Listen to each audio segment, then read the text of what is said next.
Good morning, good afternoon, good evening, good night. Purple Pill Philosophy is interviewing Christian Casey for part 2 of our discussion on Egypt. Hi, everyone. How are you doing today, my good sir? Is that me? Yeah, Yeah, I'm doing good. either one would work. You doing good, Carlos? It's rainy over here, and that always sucks, but other than that, not bad. It's raining All here right. too. It's raining. We got a cold front though, so it's supposed to get cold tomorrow. I suppose we can... What was that? Oh, nothing. I'm just. Oh.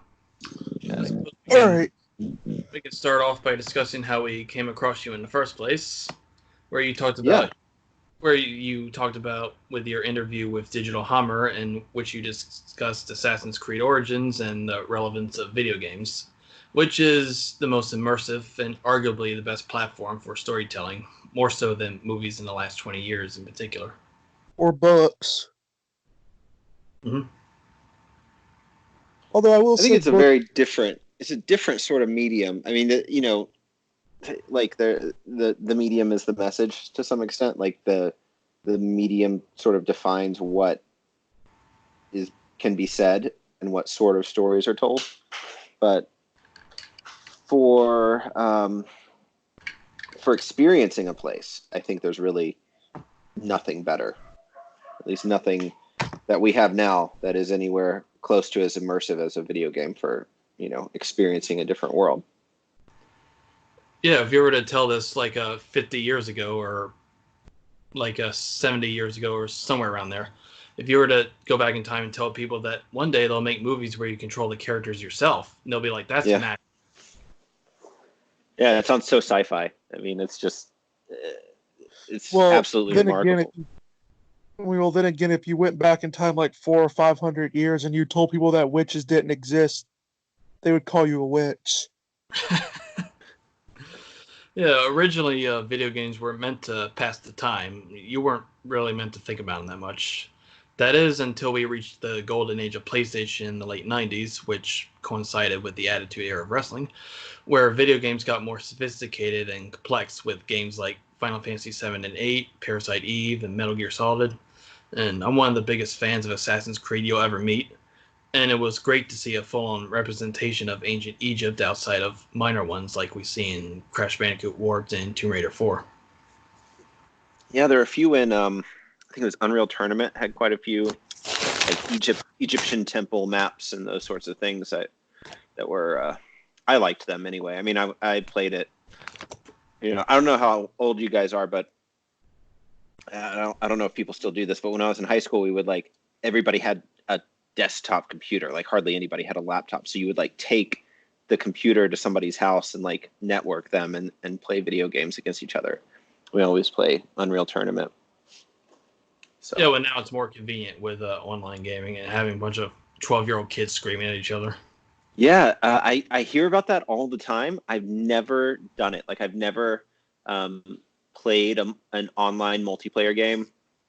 And I had Red Dead and that had a multiplayer and I never even tried it.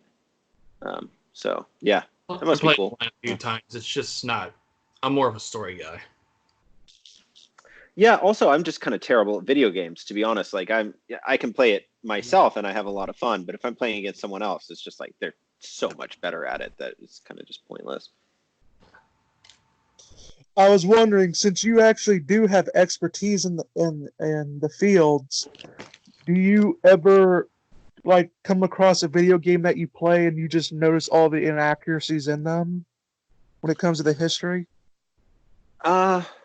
Yeah. So things that depict Egypt, it's a really mixed bag because Egypt has this pretty well-defined and consistent artistic canon that we see starting in the Old Kingdom, and it changes, of course. You can notice slight nuances, and you can notice some evolutions too, but it's fairly consistent. And then, so when you look at any, sort of Egyptomania object, it's immediately obvious that the person making it didn't really understand proportions or hadn't spent enough time looking at real Egyptian objects, it's obvious in the same way. I'm trying to think of a good metaphor. I'm having a hard time coming up with one, but it's sort of obvious in the way that, like, listening to someone speak with a foreign accent is really obvious if they're speaking your native language, but in another language might not be so obvious. Sort of like when you know something that well and you've just spent so much time engaged with it, you can see immediately when something's a bit off. So, you go to like an Egyptian movie theater, one of these really cool, like Art Deco Egyptian revival movie theaters, and like all the proportions are totally wrong. They just like things are like too wide, or like, it just feels off. That famous one in Hollywood. Yeah, I don't think I've ever been to that one. I've been to a few of them, and like the Fox Theater in Atlanta it kind of has this like arabesque, like Egyptian revival style that's really cool. And I remember going there when I was much younger. I think I was a teenager and went and saw something there, and I just thought it was the coolest place in the world. And I went there more recently, and it was so obvious to me how, like, where things were not quite right. So that's a view of things that's changed in my own lifetime. And now, just because I've spent so much time looking at Egyptian stuff that it's just internalized. So now if I play a video game that has an Egyptian level or something, most of the time they're just way off. And that's the thing that's so cool about Assassin's Creed Origins, that I think it helped when I wanted to talk about it in an academic setting, because I can show screenshots from the game, and Egyptologists are looking at those and they're seeing the same thing that I'm seeing, which is that everything looks like you expect it to. Things just don't have that kind of like out of kilter feeling to them that so much Egyptian revival or Egyptian reproductions have. And you mentioned that you volunteered to give them linguistic advice on it, and they rejected it or something. Oh yeah, so that was my only major criticism, was that they kind of phoned it in on the language. And the way they did, they're real honest about it. They basically said that wasn't our priority, and so the way we handle that sort of thing is we make a list of words in the target language, send them to our sound guy. He combines them as he sees fit according to the way things sound or whatever, personal preference, and then records them and puts them in the game. So what you end up with in the game is a thing that's sort of vaguely like Egyptian, while almost always being so far off that it just doesn't mean anything. And like one of the big things that happens is, so when we talk about Egyptian language, if you talk about Egyptian language anytime before the 4th century AD, so most of what we consider pharaonic history, we don't actually have any good record of how the words sounded. So hieroglyphs record phonetic values, but they only record the consonants. So we're missing all the vowels, basically. And in some cases, we don't even know where the vowels are supposed to be. So we just have like an empty sequence of consonants that has vowels between them somewhere. So what Egyptologists do for convenience is they just put E sounds between all of the consonants. So for example, you might see a name like Amenhetep instead of Amunhotep. And what's happening there is that the Amenhetep version, or Emenhetep, I guess, is a sort of artificial pronunciation of just the consonants with vowels thrown in, kind of dummy vowels wherever necessary. And that's done in order to be scientific. It marks how much we know. So if you hear one of those E vowels in a word somewhere, it means we have no idea what it sounded like, but we can guarantee that it didn't sound like that. So it's the only thing we're certain it didn't sound like. And then if we use later Coptic, which of course has written vowels, we can reconstruct things and pronounce them as though they were Coptic. So I could say Amunhotep, and that matches the Coptic vowels in those words, but it's anachronistic, and it could be anachronistic by more than 1,000 years, as it is in that case. So you basically have these two paradigms of pronunciation that are both wrong in different ways. And oddly, in Assassin's Creed, they went for the Egyptological pronunciation, even though, because of when the game is set, we actually do know a lot about what the language would have sounded like, and it's not so anachronistic to pronounce it as Coptic. So, Amun-Hotep would be perfectly fine in the time period that Assassin's Creed is set in. So it seems a little odd to me that they made that choice, and it also just seems like a terrible missed opportunity, because even if you're not interested in Egyptian language, I think you get something out of knowing that the thing you're listening to is authentic. And if you are at all interested in it, then you're getting excellent listening practice, because you're hearing the same phrases over and over for dozens of hours, and they're being kind of embedded in your brain. And then my evidence for this, I took a bunch of Reddit posts where people who had played the game were posting their versions of phrases that they heard and asking what they meant in Egyptian. And most of the time they're just gibberish, but it showed that people who knew nothing about the Egyptian language were actively listening and trying to figure out what people were saying. If there were some authentic language behind that, those people would have got a really cool answer. And instead that wasn't an option. So yeah, there you go. There does seem to be kind of a lot of time compression elements in Assassin's Creed. Yeah, it's like a central theme in the game. There's also to be fair, like even in like stories in the ancient world, there's a lot of time compression that's used as well. Yeah. Because in many cases you have, oral traditions that go back all these times, and you're trying to squeeze them all together into a coherent narrative. Yeah. And so, go ahead. So you're going to get like a sort of a time frame. Like if you were to, that's why sometimes you'll read something and you'll see, wait, this logically couldn't have come like at this point, because they're not so much interested in chronological, but in just narrative purposes. Yeah, well, I was mainly talking about the main Assassin's Creed storylines, which is one set in the present day where you experience the past and you have all that going on. And yeah, the main first few games was about preventing the end of the world coming in 2012, and then later games after that, you live the experience as a video game company, like in that setting. And then with Origins, more recently, you had the virtual museum tour, where they give you all these facts about ancient Egypt and what daily life was like and the pyramids. Yeah, those tours are really neat. I know quite a few professors of Egyptology are using it in the classroom too. So it's.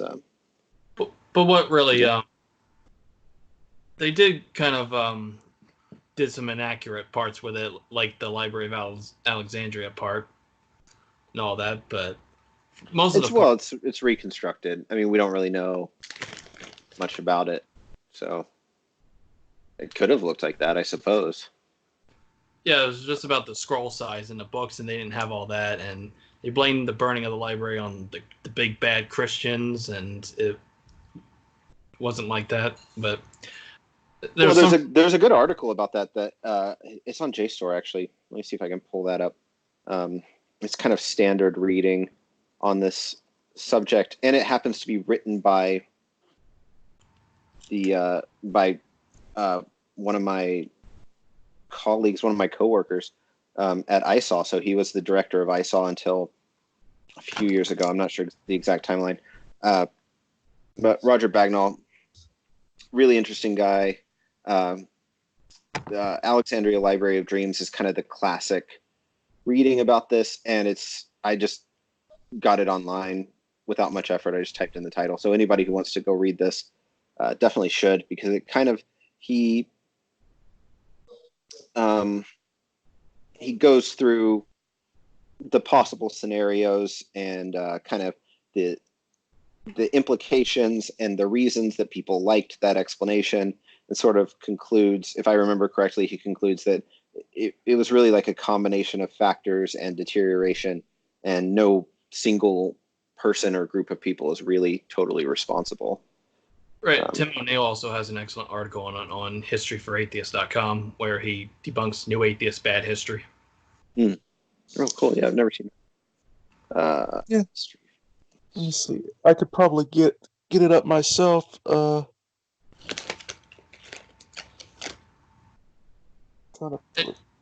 Anyway, until then, what would be your favorite movie about ancient Egypt?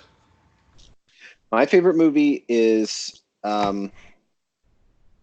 it, it's it's such a dorky answer. My favorite movie is this Polish movie called Pharaoh.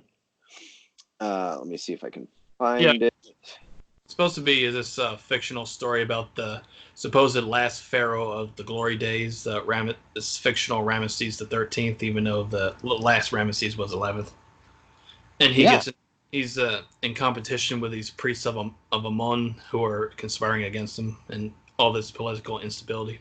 that's exactly it. I am absolutely stunned, Carlos, that you have seen this movie because it is not a popular movie among anyone except Egyptologists. It's honestly not a very good movie in terms of like pacing and story and all those um, the kind of things that you talk about when you walk out of the movie theater. At least they get the skin color more accurate than most movies like that.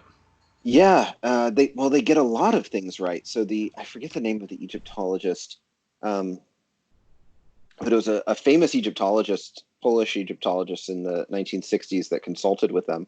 Are you Yeah, guys seeing this right now? yeah. Anyway, this here's Brass's screen share. Yeah, Oh, cool. this is the history for atheists by Tim O'Neill. This is the Great Myths 5, the destruction of the Great Library of Alexandria. If anyone is interested, that's the link, and that's the what you'll expect to find. It's pretty lengthy, but it really goes into it. But anyway, my favorite movies about ancient Egypt. I really liked The Egyptian. It was in back in the 50s, but it Yeah. was completely overshadowed by the Ten Commandments, which was actually a sequel to it. Oh, I didn't realize that was supposed to be a sequel. The Egyptian it's a kind of a composite of multiple real ancient Egyptian stories. Yeah, That was definitely pretty neat. there's time compression in there as well, since it's mainly about Akhenaten, and then near the end, not to spoil too much, but it goes immediately in the succession of Horemheb, who actually came after who came after King Tut, who came after Akhenaten's other son we know very little about. Yeah. Well, I mean, we have to always remember with history, a lot of times, especially with ancient history, it's always about cobbling together fragments of what we can get. I know it's really good, but a lot of people haven't heard of it because of the Ten Commandments. Yeah. I think it's a better movie, personally. But, Yeah. there you go. Okay, back to Egypt. Let's talk about religion, which was the most important aspect of everybody's everyday life back then. People used to talk about the gods like we talk about going bowling or the movies or the restaurant. Egypt isn't Egypt without them. So let's start with the overlord, Ra. Yeah. So, I mean, his Coptic name is Ray. Ray just means sun. So he is just literally like the deified sun, as in the sun in the sky. Um, and so he's sort of a creator deity. Um, he's associated with Atum, who's the creator in one version of the creation myth and kind of the head of the Ennead, the kind of group of 9 central deities. So obviously he's very important. The sun was very important. That arose in the Old Kingdom. Actually, there was a rise in worship of the sun that I don't think we know exactly how all the different versions come together, but there's this interesting combination of the Um, solar cycle and the solar myth with the funerary myths and the underworld. So, the sun travels through the sky every single day. In Depending on the version of the myth, he's traveling. So you can imagine the world is being envisioned as kind of like a bubble of air in this infinite sea of creation. And so the sun is actually traveling on the underside of the top of that bubble of air. So he's traveling on an ocean that is above the sky, essentially. And then when he goes below the horizon, there's a big question about what happens. And in the funerary text, Ray has to kind of fight his way out of the underworld every night in order to rise again the next morning. Yeah, And that's he also defeats the Chaos Serpent Apep every night.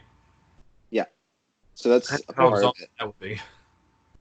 If I may be allowed one bad pun, which is typical when it comes to Egyptology, what's the first stage of grief in Egypt? Denial. My gosh. I had to get that one out there. It's true in general, but Okay. so Okay. so Ra was originally I the believe, just to get back on topic with it, I believe there was sort of a combination with Amun Ra. Ra and Amun. Yeah. So this is a thing that is much broader than that. So we call it syncretism, and syncretism refers to anytime different religious ideas are joined together, and in Egyptology specifically, it refers to this thing that happened over time where different deities are being perceived as aspects of one deity. So I think last time I talked about Sekhmet and Hathor as being kind of a violent and a nurturing aspect of one goddess.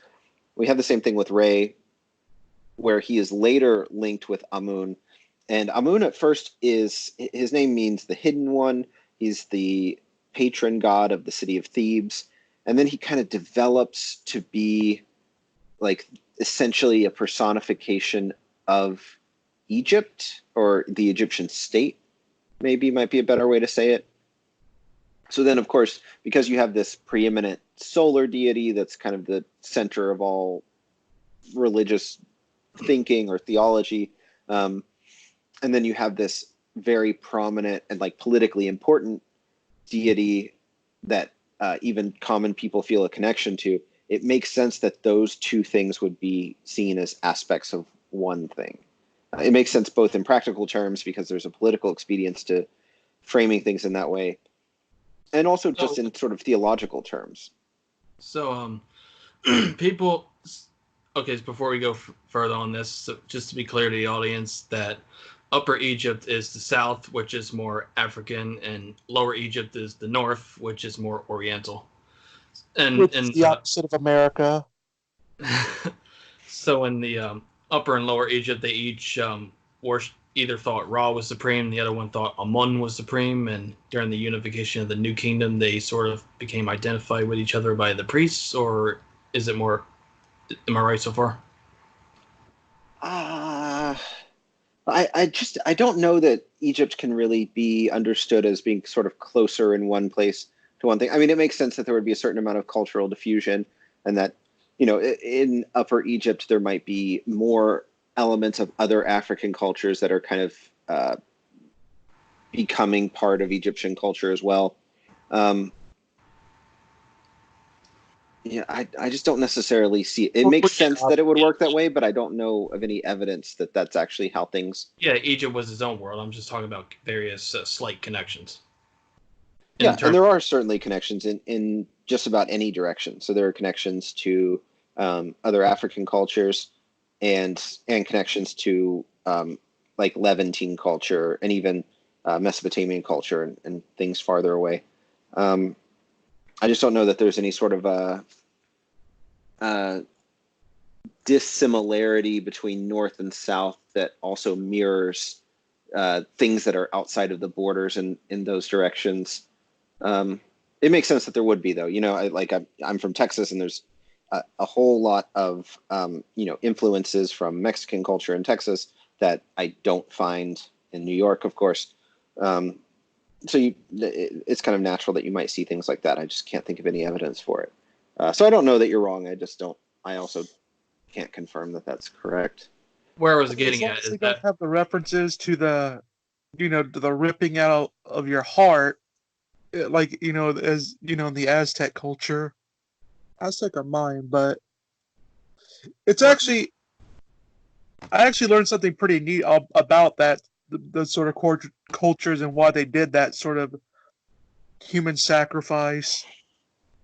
Where I was getting at is that one part of Egypt thought Ra was supreme, while the other part of Egypt thought Amun was supreme, and the priests brought them together during the New Kingdom to settle alliances. Yeah, there's probably some truth to that. I'm Yeah, not and totally they sure. had them do a fusion dance like in Dragon Ball Z, and they just sort of merged. There you go. Oh yeah, Well, they fun put on- fact. Fun fact. Amun was actually one of the main antagonists of the sequel series of Avatar: Last Airbender. Oh, is Oh that yeah, right? Yeah, Wait, the sequel series, like The Legend of Korra? yeah. I've never seen that.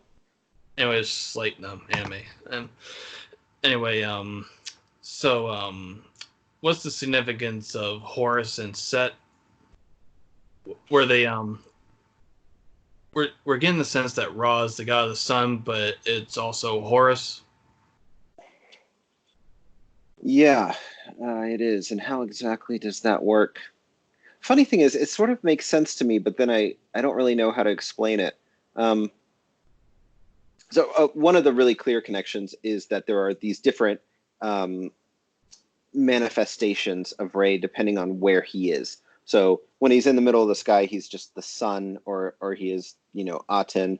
Um, when he descends into the underworld, he is he becomes this like ram-headed figure, or he's Osiris. And then when he's born the next morning, he is Khepri, who is like the creation. His name just means like creation, and that's the scarab beetle deity. Sometimes you'll see him depicted as like a man with just like a beetle head.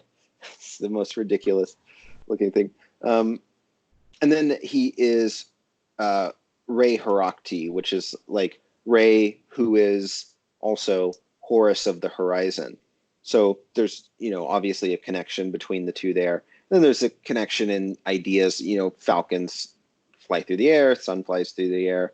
And that's, again, where you get this sort of thing where the animal aspect of the deity also reflects some feature of its personality that is prominent. So the sun being this giant thing that flies across the sky, and the fact that we have a powerful flying deity, it makes sense that those two things would be associated.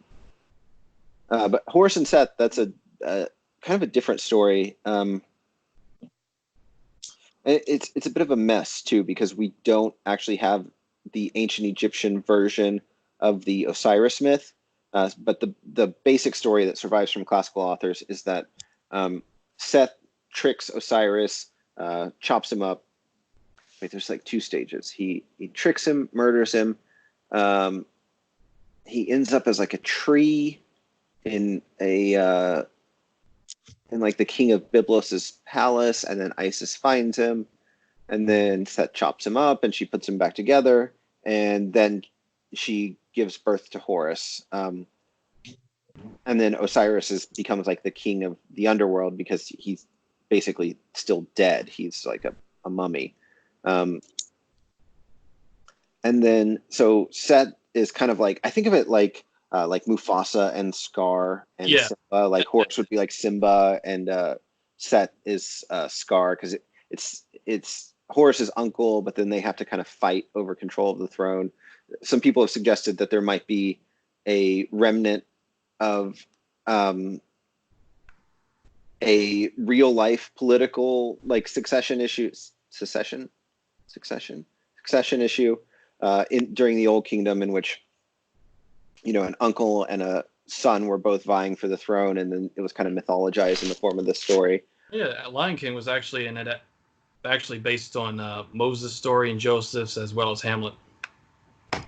Yeah, and I think it's a very common story that's been told lots of times, and it has a very obvious like social expedience, like who inherits. If you have an agricultural society and a civilization that kind of depends on the notion of inheritance in order to like motivate people to work hard so that they can leave things for their children, you really need a way of establishing why being someone's son means that you get their stuff, because that's actually a really difficult rule to establish a priori, because there's just no reason why it should be true. But we want it to be true, so we need a myth. Wasn't Horus originally Osiris and Isis's brother, or is that another Horus? Yeah, so sometimes he's their brother and sometimes their son. I think it depends on. I mean, and all of these things they were told for thousands of years. Naturally, there are different versions, and there are even kind of conflicting versions that coexist. I would compare it to like something like the Marvel universe, including the comic books, where you have things have been rebooted, things have been retconned, and you just end up with a kind of this tangled mess of things that are sometimes directly contradictory and yet simultaneously true. Because the average person can look at Egyptian religious beliefs and they're like, they couldn't even make their minds up what God is what, who's the father of who, and who rules over what, and what power belongs to who. I think they would have said that they're not particularly interested in making their minds up. That's the general kind of consensus of Egyptology. Like all they care about is that they're there. Yeah, and I think so. There's this notion of like polyvalent logic, where you don't have these very reliable sort of axiomatic rules about like what contradiction means, and what sorts of things can be simultaneously true. I feel like Egyptian religious thought actually just makes more room for contradiction than we do. And there's also Osiris is supposed to be the god of the underworld, but that's also Anubis's role, the jackal. Anubis is a psychopomp, so his role is to escort the recently deceased to the underworld, perhaps through the underworld. But Osiris has a different role. He's like the king of the underworld. So Anubis is like that, like a Cerberus and Charon mixed together. Sure, yeah. Makes sense. And there's Sobek, who's the crocodile-headed god. He's the god of the Nile, and somebody else would say that Hapi is the baboon-headed god, is the god of the Nile. Yeah, and I've looked it up and read about it like 1,000 times. I can never remember what Sobek is the god of. It's like something vague that I just don't connect with crocodiles, so I just can never remember. Well, I think it's the Nile because that's where crocodiles lived. Yeah, that makes sense. We'll go with it. I don't know. They're all... Anyway. The other night we mentioned, speaking of gods, we were talking about living gods now, which... why did they worship animals again? Certain animals? So animals were associated with specific deities, and I think it just goes back to a way of conceptualizing what this thing is and represents and what its personality is like. So I think I said last time, like a cow has a different personality from a lion. If you want your goddess to be like a nurturing mother and a symbol of fertility, a cow fits much better than a lion does. If you want her to be kind of violent and ruthless, a lion fits better. So there's a connection between the personality of the animal and that of the deity. And it's also it's kind of a model in the way that, like a model of physics. So you could think about like the various models of the atom. Atoms aren't really kind of this like central nucleus with electrons spinning around them in an orbit like a planet, but we draw that model and use it as a symbol because it's a convenient way of understanding something that's totally foreign to us. And then, of course, there are more sophisticated models than that and less sophisticated models than that.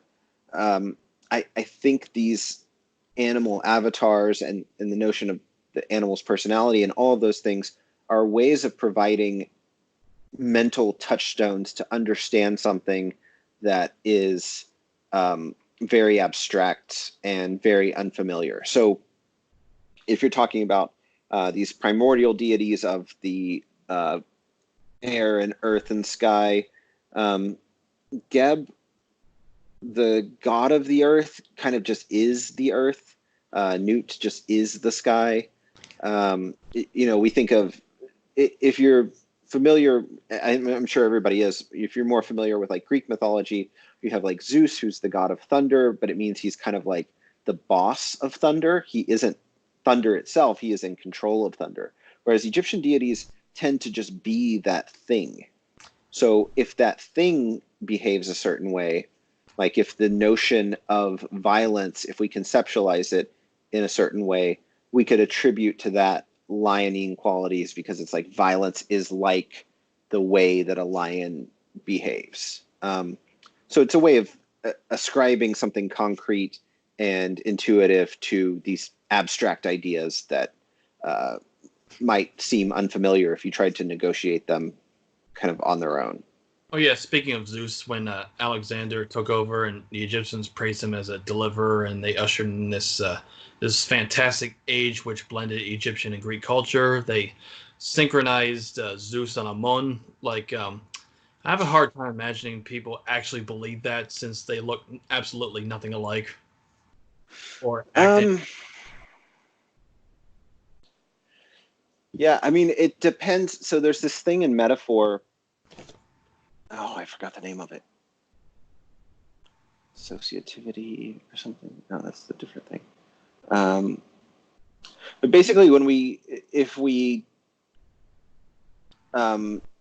metaphorically connect to totally different things, we naturally pick out the things that they might have in common in order to associate. So that my go-to example is like time flies like an arrow. That's clearly a metaphor. And time and arrows have almost nothing in common, except that they could be understood to sort of move quickly and inexorably in a single direction. So we don't think of time as having feathers or being fired from a bow or any of the other things that we associate with arrows. Those really aren't relevant for the comparison. And the same applies to any sort of syncretism between two deities. Zeus is the preeminent deity in Greek mythology, and Amun is the preeminent deity in Egyptian mythology. They're both male. They're both kind of like kingly figures. So when they're syncretized, they're merged into one thing, but what's left is really the intersection of those two things. So the things they have in common are the personality of that new deity. And that's Zeus Amun is really, he's just like a strongman king type deity. Also kind of like Hermes and Thoth being together, as well as this obviously created deity of Serapis, which blended Osiris and Hades. Wait, Osiris and Hades. Serapis was Osiris and Hades. Okay, yeah, it makes sense. That like those two clearly have the statue of Hades, prominent accessories of Osiris. Right. Well, as long as we all remember that all the Greek deities got killed by Kratos, we're good. God of War. That's another great series. I mean, I always thought that didn't make sense. Like, they already went for the Norse gods. I think that would have made more sense if they would have just stuck for the Norse gods. Because the Norse gods could actually die. The Greek gods were just immortal and couldn't die. And that's taking them as the caricatures that Greek mythology makes them out to be. Well, yeah. I'm just saying it would have made more sense to just stick with Norse mythology, because that makes sense with their culture, because it's not just that the gods could die, it's just that they will die. It's just a matter of when. Yeah. Anyway, Greek mythology is more familiar and interesting.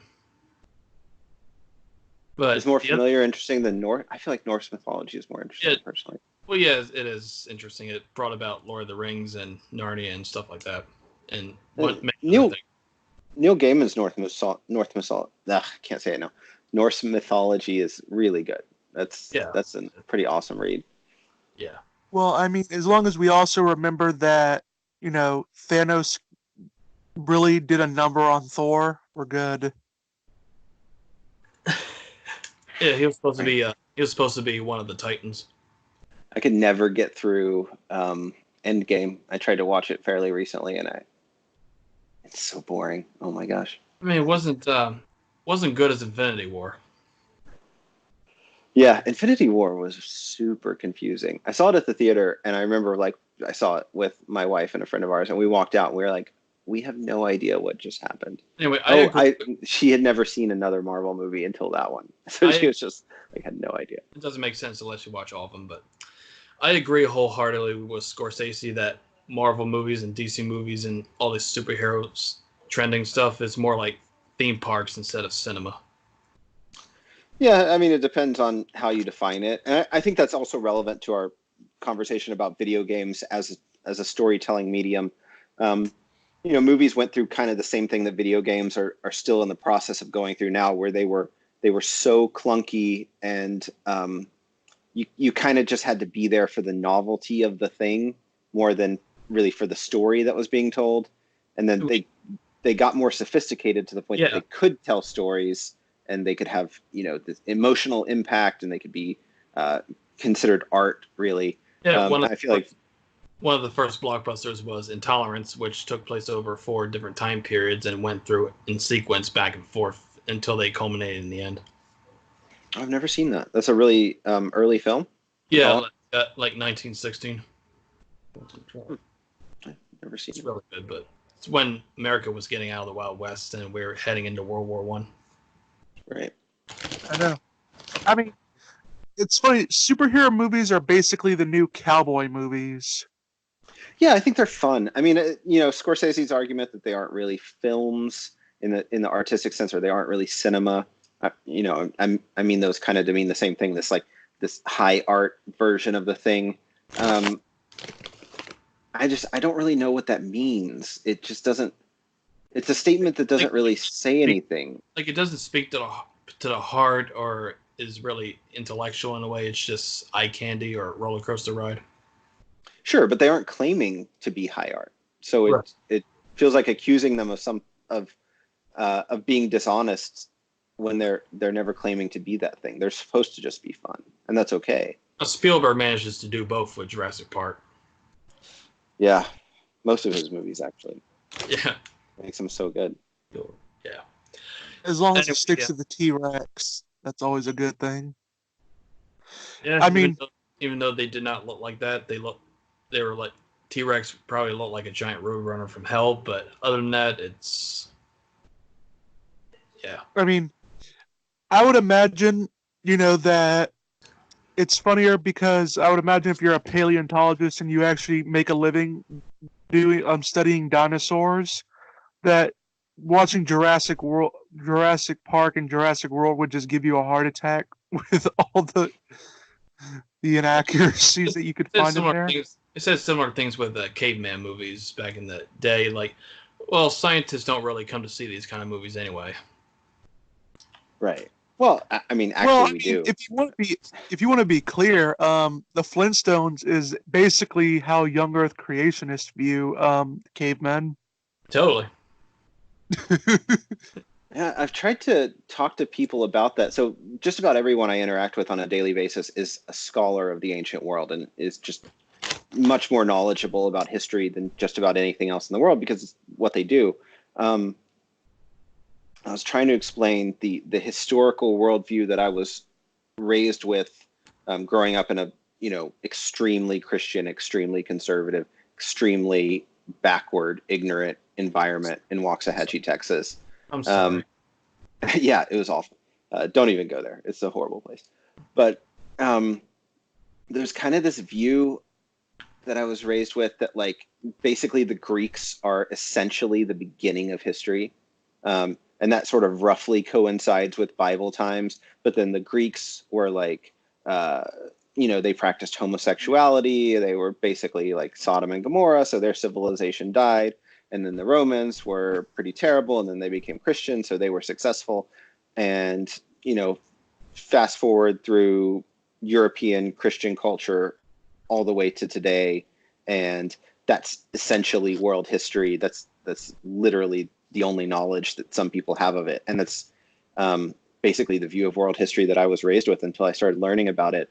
And if you have that view, then I feel like young Earth creationism isn't really that big a step. It's not totally outlandish because it doesn't contradict that view in any way. It actually fits neatly into it. It's like, well, the first things we know about were right after the creation of the world, naturally, and that's about, a few thousand years ago.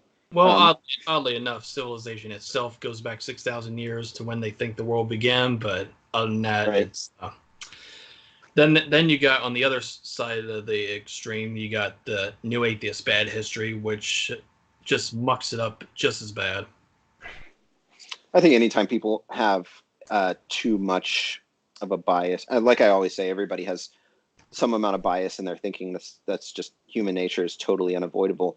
But anytime you're choosing your facts based on some preset belief that you want to match to those facts, you're just going to get nonsense. Basically, feelings over facts. Yeah, But I basically don't they're want putting to. their I don't want to quote. Is that like a Ben Shapiro? I think it's like Ben Shapiro. Well, his is facts over feelings. Okay. So I'm saying the biased ones are saying feelings over facts. It always frustrates me when anyone claims to be thinking using facts. Like, I'm thinking using facts and everyone else is using feelings. Everybody in the entire world is thinking using feelings. I mean, my understanding of these things is also strongly rooted to emotional states. It's just I happen to have acquired some of those associations through learning the known facts. I don't think you can divorce the two. So unless psychopath. Anyway, we've got or Spock or something. We got out in the weeds a little bit, but the other night we mentioned Djoser, Snefru, and Khufu and them a bit. So let's talk about the most famous pharaohs, most of which are known in the New Kingdom. Let's start with the Napoleon of ancient Egypt, Tutmosis III. Okay, what about him? Tell us the most interesting facts about him and how significant he was. The most interesting facts about him.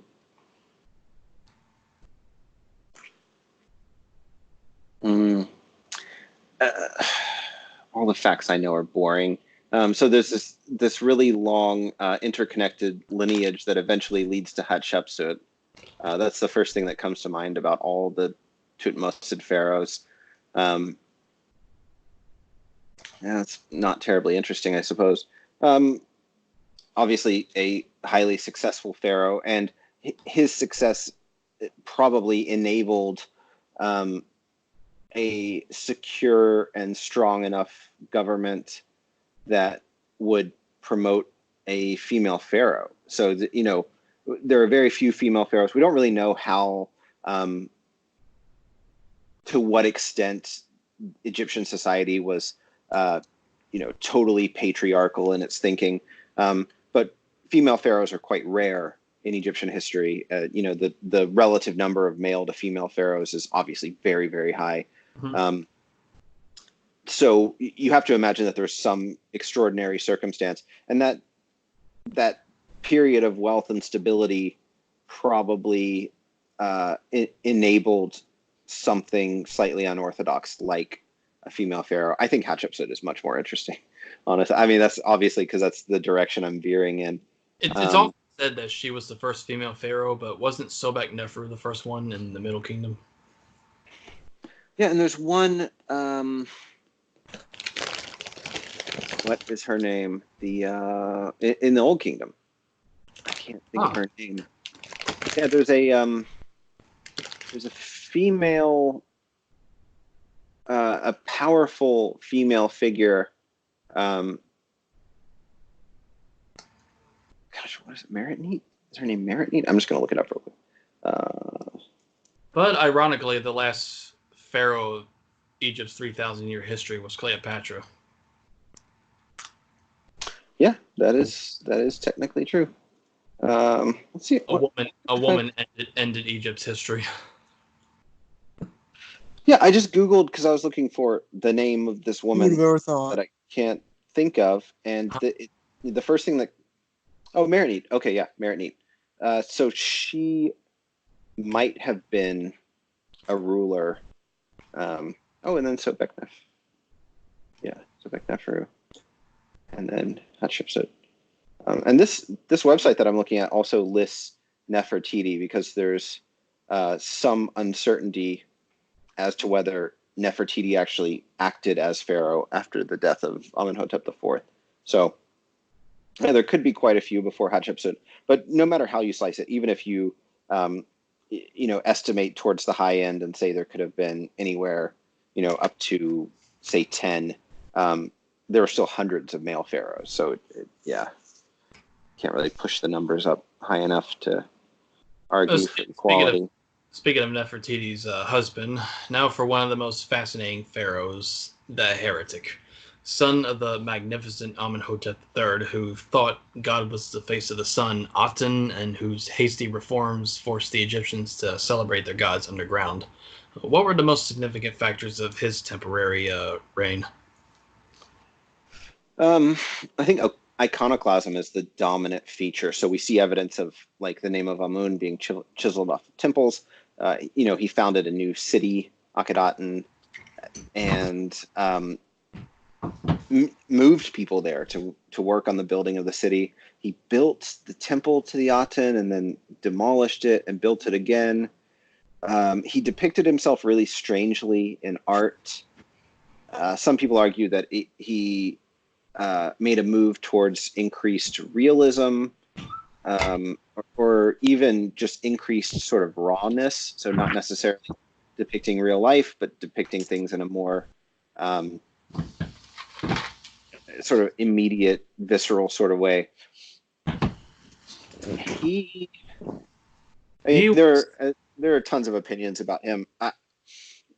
I strongly dislike him. I dislike him. I mean, I think it's pretty obvious. It's pretty obvious to me, just sort of reading between the lines, that he was like an unstable megalomaniac. He's not a very competent political leader.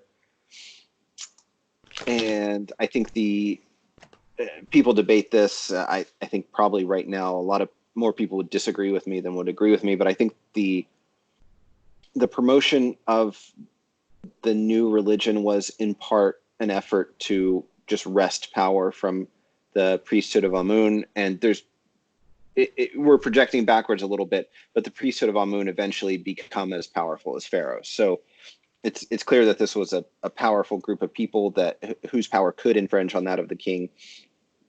And I think that was a big part of his motivation. And I also think he's just an oddball. He's just an oddball in the very most basic sense of, if I'm walking to work and someone on the streets of New York City says something weird to me, I just keep walking because there's no reason anyone would do that other than they're kind of a crazy person, and I just don't want to interact with that person. I feel like there's so much in the things that Akhenaten did that kind of create that same feeling in me of like, this guy seems a bit nuts. I think I'm just going to stay away. I think he was, if he would have let people warm up to the idea of the new faith, it would have had a lot more success, but he had to be an asshole and just rush everything because he wanted to see it in his own lifetime. Yeah. And, he was a man who could demand the things he wanted. I think, again, not a very shrewd political leader. I think competent political leaders, and then even beyond that, kind of benevolent rulers tend to have more sense of the limitations of their power and their need to depend on the goodwill and good faith of other people in order to remain in power. Obviously, like, benevolent leaders are totally aware of that and even use it to then to acquire power in order to do good things for their people. I see no evidence of that in his life. And, in the archaeological evidence, there's indications of malnutrition and stress injuries in the burials of common people, which may or may not have been the norm in ancient Egypt. We don't really know, because we're kind of getting most of our evidence from the excavations at Akhetaten. But it still just doesn't look good for him. Really, none of the evidence makes him look like a competent, benevolent ruler. Was he like mentally ill or? I don't know, and Kind it's really, I mean, it's hard to speculate on the like mental competence of someone you don't know who's alive today, let alone on someone who lived 3,000 years ago. But he's definitely an odd dude, and he was not a good king. So and he was kind of feminine looking, or was that just sort of on part of the sculptor? yeah, it might have been artistic, might have been a a deliberate artistic choice on his part. Um, I think the thing it really comes down, it's not really a matter of like gender representation so much as it is a matter of the way you make good art. So like if I want to, let's say I'm a film student and I want to make a really groundbreaking, impactful movie, there's a few ways I can try to do that. One way is I like film leaves being blown through the gutter for 6 hours, and I'm like, this is art. And it's really not. It's just kind of an idea, and it's not very good, and nobody wants to watch it. Or I just make a very interesting, novel, good movie using the known techniques that competent filmmakers use. Like I could use techniques that Marvel movies use, but I could make high art using those techniques. And most Egyptian artistic innovation takes that form. There's a standard artistic canon. People work within it as kind of their starting point, and then they do innovative things within that canon. And I think that requires much more intelligence and creativity than just saying, "Oh, I'm going to be super edgy and just throw everything away and start over." It's just not a recipe for good art, and it's just not an indication of a skilled artist or even a very intelligent creative person. And as I mentioned the other night, it was because of the erasure of Akhenaten and his family's legacy that King Tut's tomb was found intact, and he ended up being the most famous pharaoh of all. Yeah. Or the most recognizable, anyway.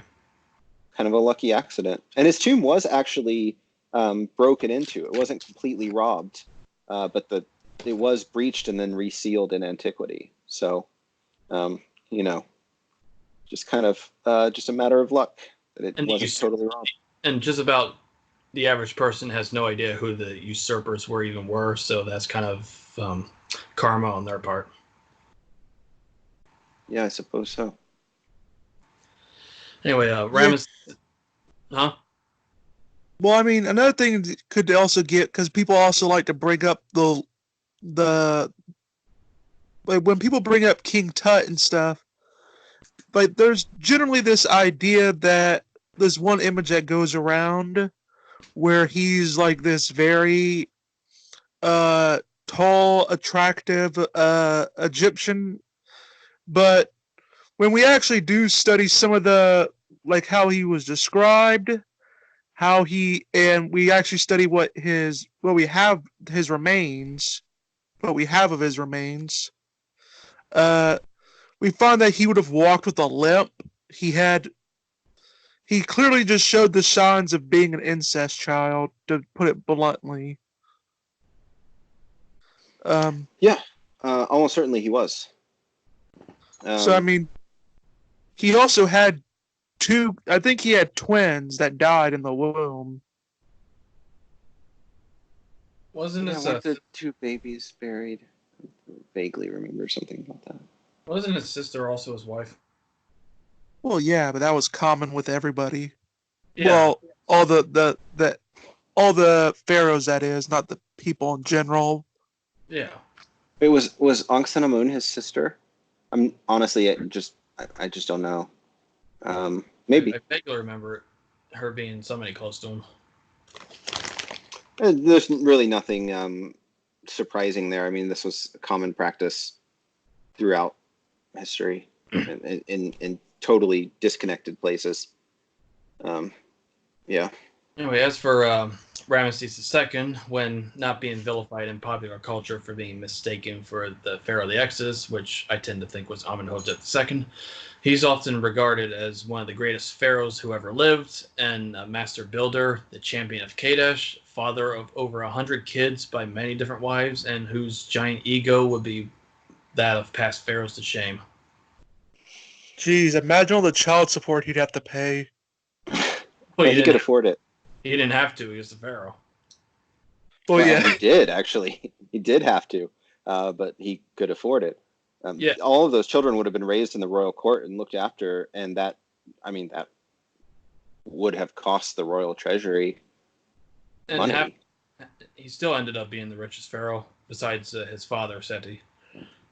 He was, half his kids, he outlived half his kids, unfortunately, but he's also, he was, considering his mummy, he was also a redhead, apparently. Oh, is that so? I feel like I've heard that, but He would have been. I heard it in actually, connection with SETI. Yeah, there is also I think not many people know, since we did get into concubines. I was wondering, since I think not many people know the distinction between the head wife and the concubines. Would you mind, giving a little bit of a difference between the two? Difference between the two. I mean, I don't think there's a and just like a major qualitative difference. There's the go ahead. There's like the great king's wife, which is a common phrase, and that was in his case that was Nefertari. And if you look at the tomb of Nefertari, which you should do because it's absolutely beautiful, all the walls are covered in the best Egyptian art you're going to find just about anywhere. It says like great royal wife all over the place. So that makes her, I mean, it makes her literally what it says. She is the chief royal wife. But there were other royal wives. I don't know that there's really a huge difference between them. And it's also a place where I feel like there's just really not enough specific information known about like we don't have an org structure for most Egyptian royal courts, so it's not clear. They had a lot of soft power, of course, and they were presumably always vying for position. They were always trying to position their own children to become Prince Regent and inherit the throne, because that would mean much more stable position for themselves, and probably just because they obviously the love money. their kids. Yeah, that'd be a part of it. All the reasons people do the things they do. I mean, I don't know that there was a huge difference. So do you think a full-on representation of Ramesses II would be a brown guy with red hair, long red hair or short? I mean, there are Egyptians today who have red hair, so that's fairly easy for me to imagine. I mean, I've met people who look just like that, so yeah. Yeah, I mean, there's some kind of significance with his father, who presumably was also that, and Set was identified with Red Desert. Yeah, that's what immediately came to mind when you mentioned it, because I have heard it in connection with Seti as a possible explanation for why his name is Seti. I mean, Seti just means like sets, like belonging to Set. So why would they worship a villain god that was supposed to be adversary of Horus? Well, it's a little more complicated than that. I think a better comparison. Supposed to be the ruler of evil. No, definitely not. So it's kind of natural for us to reframe these relationships in the Manichaean terms that we're so used to. So, Christianity has Jesus and Satan as sort of opposites. Islam has the same kind of arrangement where you have this evil figure. That was not Set. Set was not purely evil. Set had a number of positive attributes, and he had these sort of contradictory positive and negative attributes in the same way that real people do. So you can imagine reading a book about a grizzled, take no prisoners, cowboy type character who might act violently, but also might protect innocent people from harm. Those things are sort of contradictory on the surface, but we can imagine them being reconciled in the moral code of this character. And you have to take that thinking to Set. So he was an emblem of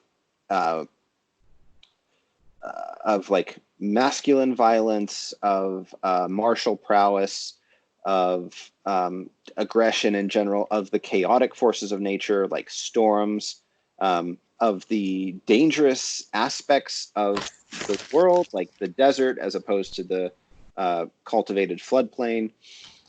But he defeated a pope in the journey through the underworld. So he defeated this evil snake that tried to swallow the sun every night. Didn't Ra do that? Well, it depends on which version you see, but I think it's most of the time it's Set who stands at the front of the solar boat and fights off this evil serpent. So his aggressiveness and Set's chaotic neutral, I guess, is the way I would frame it in those kind of character terms. He's not an evil character. He is unpredictable and powerful and potentially dangerous, but not necessarily evil. Comes with the territory of being of dominating the desert. Yeah, definitely. Yeah, I was wondering, since this is a common theme that gets brought up in hieroglyphics, but is it common that you can find where people look at hieroglyphics and say, "Hey, look, that looks like X"? Like, I was reading this, like I was looking at this one picture, I'll put it up, where basically they have this one hieroglyphic where it looks like a person is watching is looking in front of a computer. Yes. This is like the 4chan thing with like the meme magic. Yeah. Oh, I love it. Is it up? Oh yeah, I can see the meme. And I've seen a expanded version of it where it's like I think it was taken from 4chan, where it's like a guy sitting in front of a computer and it's supposed to look like an iMac, and then there's that sort of double helix looking thing behind it, and it's labeled as like meme magic. So it's supposed to be, and then Keck, of course, is associated with, there it is. Yes. The prophecy of Keck. Didn't that come from word? The Egyptian frog deity, but since we're on that. Yeah. Keck, or something like that. So there's Kaki, that means right darkness. And it's part of, this is always associated with like Donald Trump somehow. So Kaki is a deity. It just means darkness. So there's the Ennead that we've mentioned most of the figures in the Ennead already. These are the most prominent Egyptian deities. There's also the Ogdoad, which is the group of 8 deities. Would they be considered the equivalent of Titans, or just another race of deities along with the Ennead? I think they should be placed side by side. I wouldn't. There's not the sort of like Titan and God relationship where one defeats the other, but there's just sort of an alternative version of these primordial deities. There's 8 of them, and they're in male-female pairs. So there's like Amun and normally she's called Amunet, which is a bad pronunciation. Amunet's a good example of the thing I was talking about earlier, where there's kind of 2 different ways of pronouncing things. The Egyptological pronunciation would be like Emenet, and then I thought it was Amunet. What is it? I thought it was Amunet. Yeah, people say Amunet, but the U vowel is actually coming from the Coptic pronunciation of Amun. So it's that name Amunet is a blend of both pronunciation systems, creating just even worse nonsense than either one of them alone. And it would probably be something like Amuna. Oh, we got a dog. Beagle. Hey there. Sam. So anyway, what? Heket is this frog deity, and that's the name that you're actually seeing there. So the computer screen looking thing with the double helix looking thing behind it, the phonetic letters of the god's name, followed by a seated man. It's actually a seated god, which is the classifier that says, okay, these phonetic symbols in sequence spell out the name of a god as opposed to the name of something else that has that same phonetic sequence. They ended up giving their full attention to Amon while forgetting his twin, basically. No, I don't think so. I think it's the other. I think it works the other way, where like Amuna is kind of invented to be the female counterpart. Hmm. But, yeah. That was early. Yeah, I'm not totally sure how the sequence of events works there, but that's just my impression of it, because there are 4 male-female pairs. So if you're going to include Amun, you need a female version. Most environments that you find Amun in, he is paired with Mut, it just means mother. She's like the mother goddess, and their son Honsu or Shons. Did Rob have a female counterpart, or was he just alone creator par excellence? Yeah, there is a female counterpart. I don't know how it would be pronounced, like Rot, I guess. Yeah, there definitely is. Yeah. You what? I said that would be a perfect name for just like a female deity, Rot. I know, it's so terrible. Terrible bad puns. Anyway, I'm sure the dear audience was waiting for this one. The Bronze Age collapse, which ended Egypt's glory. Like, it would never be that great again. Egypt fell along with every other powerhouse of the time, which were globalized for that time period, I guess. Even Troy and Ugarit were destroyed forever. For the next couple centuries in Eurasia, everything is basically Mad Max. And apparently the sea people are the boogeymen usually blamed for this end of the world, but there's more to it, isn't there? There's definitely a lot more to it. My recommended reading on this is 1177 BC by Eric Klein. It's a really great book. Yeah, I heard his lecture. I'm sorry? I heard his lecture. Oh, yeah. He has a lecture on YouTube that's really good. And he gave a talk at this year's ASOR conference where he talked about the importance of public scholarship that, obviously resonated with me, because doing things like this where I talk to people in a way that can reach the public is something that I consider to be super important for the long-term health of academia, writ large. We kind of have, I feel like we have this obligation, like I get to study these things and that's really fun, but everybody has to be useful to society. So there's kind of a sense of, we need to make sure that we're always sharing the things we learn. And, this book and Eric Klein are really kind of the best around when it comes to that. So this book is very readable, and it will go into tons of really interesting detail about this. It's a huge topic. That's the book. And, I recommend it because I've heard actually a bunch of nice things about it. And I also recommend, like what Engine said, the lecture that he gave as well. Because sometimes the people that do the lectures, they add more to the book than that was already there, so you might get additional information. Yeah, almost certainly you will. And if you're a researcher, it's not really good form to just do the same material. You should be doing ongoing research that you present. And he has a gift for storytelling to keep you interested so you don't fall asleep like most college professors. Yeah, he's very engaging. He's very animated in the way he speaks, which is super fun. He's a nice guy. I heard one article even compared him to Laura Croft. That's how good of an archaeologist he is. Okay. I mean, he's a dork, though. He's about as far from a hot lady as you get. What was that? I said you sort of have to be when you get into that field. Yeah. Oh, definitely. Yeah. I say that affectionately because obviously I'm a massive dork too. Yeah. And after this, after the collapse, Egypt's power went to the high priest of Amun, who for some reason was no longer identified as Ra, until the 25th dynasty came to power, when the Nubians ruled Egypt under Shabbataka, starting with him, and by ending the third intermission period and beginning in the late period, which would end with Alexander's takeover.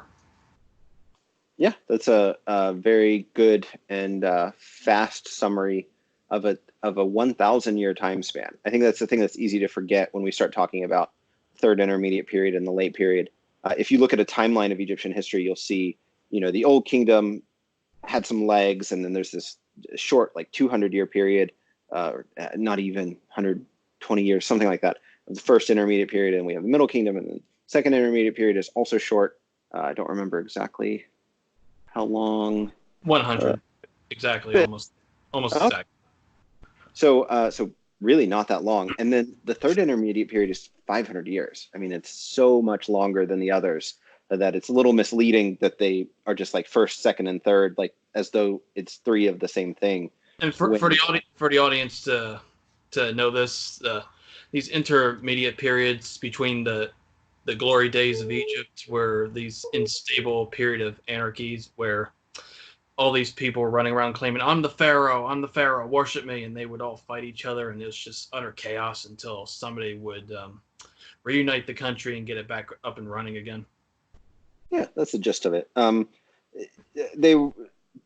The most accurate thing we can say is that there were periods of decentralization where there wasn't a strong central government in control of everything. That obviously has very real consequences in people's lives. I think probably the biggest consequence is to trade. And this is just, we're getting into my sort of personal, like research-based, but still personal views on things. I think one of the purposes of the central state was to prevent the abuses and excesses that come with decentralization. So, for instance, the interstate commerce clause in the Constitution was placed there for a reason. It was placed there because if you don't have something like that, then every individual state will put a toll booth at every border because that's a very easy way to make money. So the existence of phantom toll booths is a frequent sign of lack of general oversight from a central government.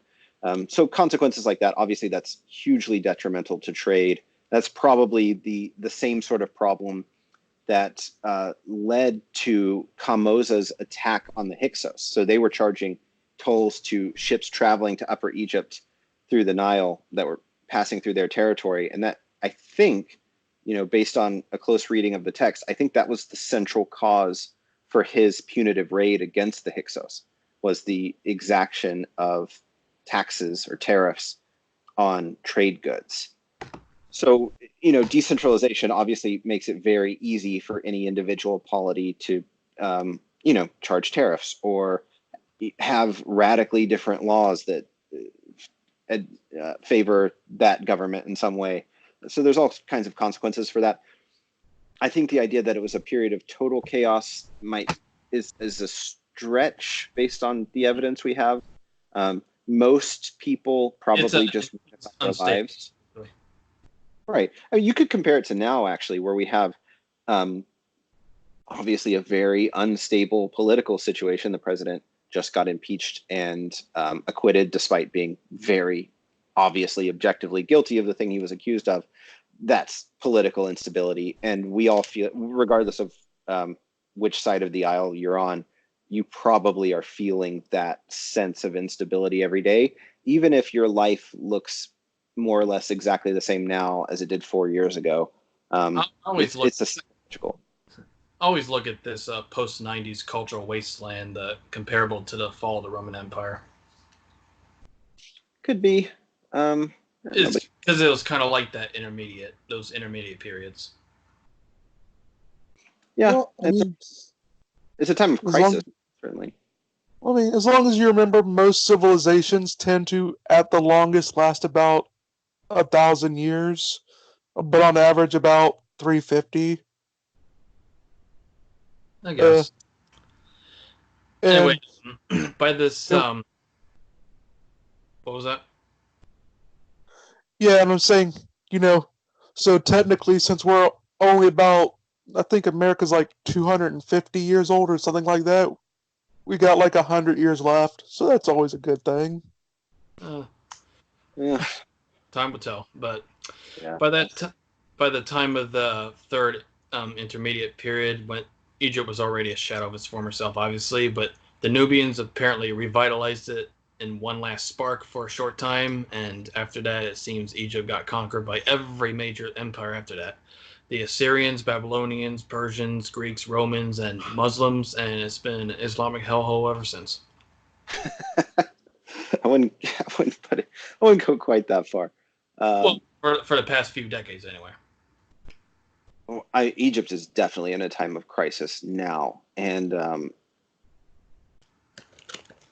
yeah, there's a role that religion plays in that. Certainly, I mean the fact that the Arab Spring in Egypt didn't result in the election of an actual democratic government and just resulted in more chaos can certainly be at least partially attributed to voting along religious lines rather than political lines. I mean, it wasn't bad in the 20th century, but now it's just kind of like that intermediate time, isn't it? No, it was pretty rough in the 20th century too. It was pretty rough. I mean, it had a dictatorship for like 50 years. Besides World War II, anyway. Well, you can also blame the U.S. government for that and their ever-increasing meddling in Egypt's political affairs. Well, it's complicated. Camp David probably saved Egypt from just beating its military to death against the wall that is Israel.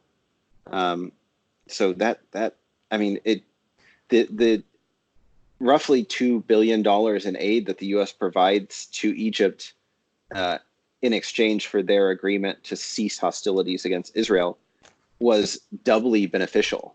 Fighting a war against Israel was only something that Egyptian political leaders were doing because it was popular with their people.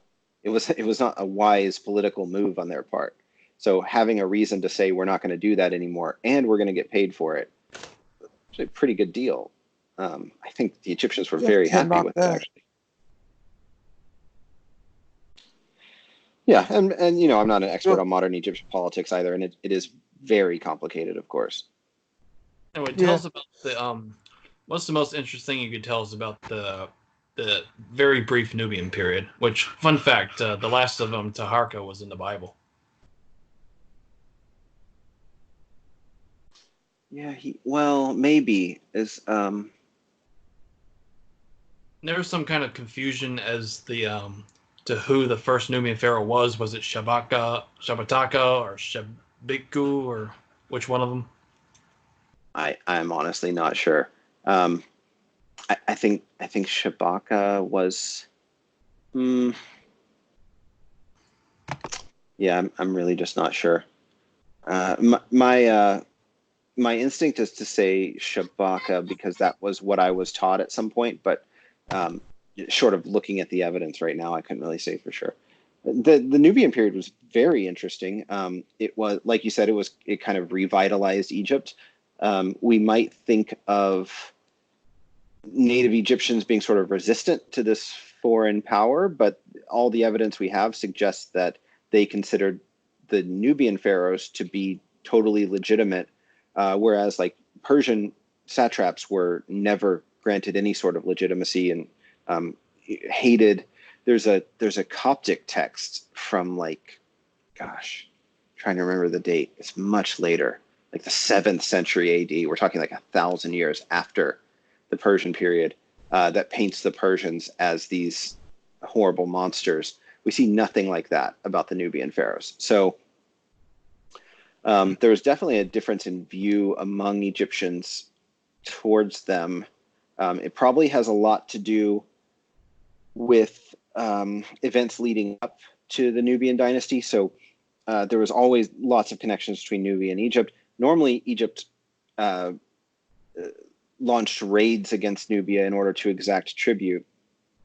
So Nubia had this kind of quality that was varying between independent and sometimes sort of like a vassal state, and other times just like a conquered territory. So there was a lot of Egyptian culture and religion that was blended with the local culture. And when the Nubian pharaohs came to Egypt, they brought worship of Amun with them. And Pia, in his description of his invasion of Egypt from the south, he spends more time talking about the worship of Amun than he does really talking about the military campaign. I mean, he almost treats it like a sort of religious pilgrimage. And I think that certainly went a long way to grant them legitimacy, because they really weren't totally culturally foreign. And they're just super interesting guys. I don't know. I love the Nubian pharaohs. Yeah, there's so much cool stuff in there. The pyramids that you've seen, like the Meroitic pyramid. Wait. Oh yeah, they did bring back It's too pyramids. late. It's too late. It doesn't feel right. Anyway, the Nubian pyramids, the really pointy ones, are they kind of look odd to us now because they don't look like the Giza pyramids, but they actually weren't built on the model of the Giza pyramids. They're built on the model of Theban funerary monuments that had evolved over the course of hundreds and thousands of years to become these much smaller, much pointier, tall and narrow pyramids that were over tombs. So we can see all sorts of interesting things. We can see the evolution of Egyptian funerary traditions reflected in the things that later Nubians did. So they loved the Nubians basically, but they hated the Assyrians and the Persians, and then they loved Alexander. Yeah, Alexander was hailed as a liberator because they despised the Persians.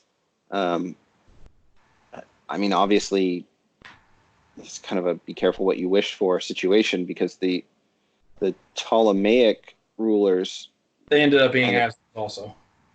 They just kind of treated Egypt as a personal piggy bank, and then they were conquered by the Romans, who of course treated Egypt as a breadbasket and just automated the process of extracting wealth from the country. And Egypt was a colony all the way until the mid 20th century. From that point forward. So I think that goes back to what you're saying about, modern Egypt and its economically depressed state.